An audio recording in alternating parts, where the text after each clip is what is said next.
2 years ago, Asus released the Zenwatch 3, which I consider to be the most premium looking, stylish smartwatch still on the market.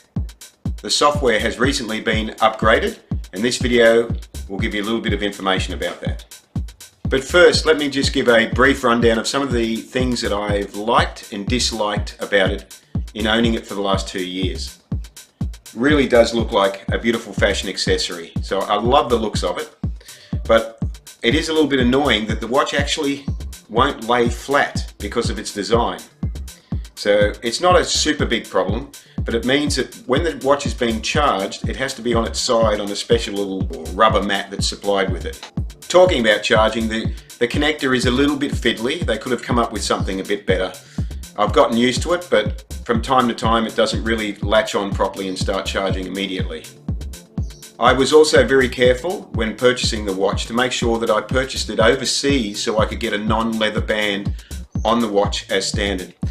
Purchasing it in Australia would have only allowed me to purchase it with a leather band, and as a vegan that was unacceptable. One of the really fantastic things I love about the watch is that you can make phone calls from the watch without needing a SIM card on the watch itself. It just Bluetooths back to the phone and it uses its own microphone and speaker in the watch, so I can receive calls or I can make calls using the watch as long as the phone is within Bluetooth range. In fact, I did a video about making calls on the watch 2 years ago. It's on YouTube, it's had 17,000 views so far, and I'll put a link to it below this video. One of the things that annoys me the most about the watch is the poor battery life. It has a claimed time of up to 48 hours, which is so far wide of the market, it's ridiculous. I cannot make it through a day with even light use on this watch. If I'm making calls on it, or if I was to use it with the maps or some of the other features, I'm looking at maybe half a day, which pretty much makes it useless. And it means that I have to have a charger in my car so I can recharge the watch in between appointments, for instance. So, just last week, the watch was updated to Android Wear 2.1, which is the very latest from Android, and it's brought better usability to the menus, even though the time lag on this particular watch is still there. Let me show you what I mean. I'm in standby mode. Flick the watch, brings me into active mode. If I want to bring down the top menu, I can just flick the watch again to bring it down. And I've got options there, like I can go into airplane mode, I can ring the phone by pressing that mode. But you can see the delay here, right? Now I've pressed that button and I'm waiting for it to actually activate. Now, I should have started counting the seconds. There it goes, it's about to ring the phone. It does happen, but it takes quite a delay. If I go back and press the button again, it'll happen straight away. It's already cached, but it doesn't stay cached for long by the looks of it.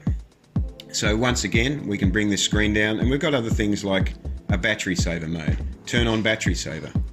Or we can go into turning the screen off, which is another option. We turn it back on, we just use the main button there on the right hand side.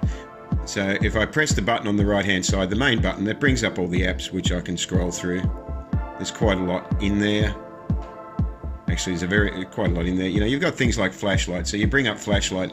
Now, because I haven't used it for a while, it's going to think about it, and it's going to go, oh, there we go, flashlight, and then I can make it flash, and it can do other things there as well.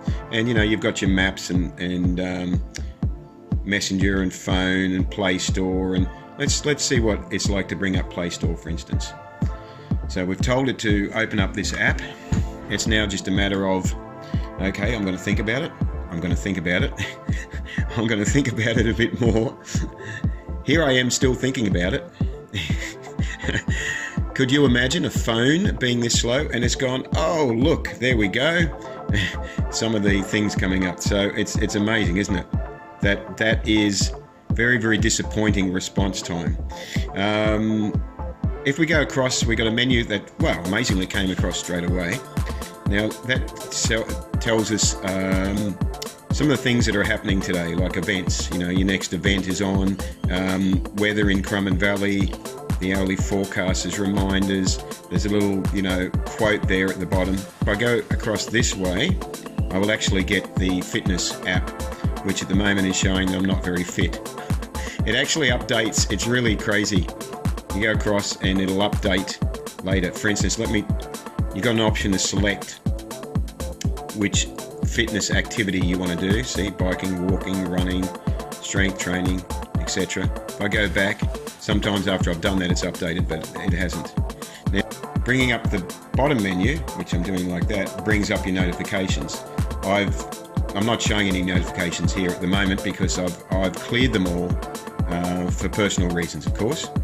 So, and then that goes back into standby mode. So the real question is, how quickly can the watch respond to a voice command? Let's see.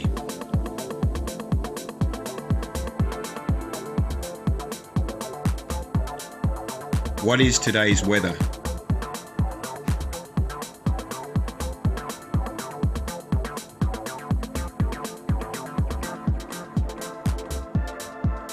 Okay, we finally got there with what is today's weather. As you can see, it's not particularly fast, and this comes down to the chip that is used or has been used the last few years, the Qualcomm 2100, which is not a fast chip, unfortunately, but it is soon to be superseded by the Qualcomm 3100, which hopefully will provide better performance. It's also possible to scroll across this way and bring up and try it here.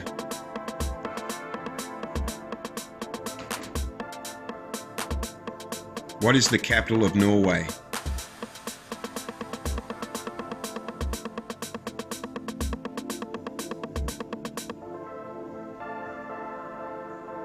There we go. So we've got Oslo. It'll probably bring up a picture. There we go. It's got a picture. And then I can open it on the phone. So it is a fantastic screen on this watch. It's a beautiful watch with a fantastic screen. So that's a quick review of the new Android Wear 2.1 on the Asus Zenwatch 3. And thank you for watching.